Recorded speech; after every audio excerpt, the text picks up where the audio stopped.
আসসালামু আলাইকুম। Hi everyone. আজকে সন্ধ্যায় ঝাল ঝাল কিছু একটা খেতে ইচ্ছে করতেছিল, তাই একদম বেশি করে কাঁচামরিচ, ধনেপাতা সবগুলো কুচি করে নিয়েছি। বেশ কিছু পেঁয়াজ কুচি, যেন একটা শসা। আমার বাসায় গাজর ছিল, একটু গাজরও কুচি করে নিয়েছি। তো হঠাৎ করে ইচ্ছে করছিল যে ঝালমুড়ি বা ঝাল ঝাল চানাচুর কিছু একটা বানিয়ে খাই। তো আমি যে সবগুলো উপকরণ একসাথে একটা বলে নিয়ে নিলাম। টমেটো কুচি সবগুলোকে একটু আলতোভাবে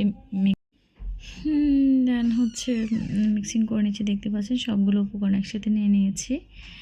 এই পর্যায়ে আমি একটু সরিষার তেল ইউজ করব। সরিষার তেল দিলে তো বুঝতেই পাচ্ছেন এটার ঘ্রাণ কি সুন্দর একটা স্মেল আসছে। এটা একদম খাঁটি সরিষার তেল। দেন দিয়ে দিলাম একটু হালকা লবণ, একটু আলতোভাবে মেখে এক পিস লেবুর রস দিয়ে দিলাম। ঝাল ঝাল টক ঝাল একটা কম্বিনেশন।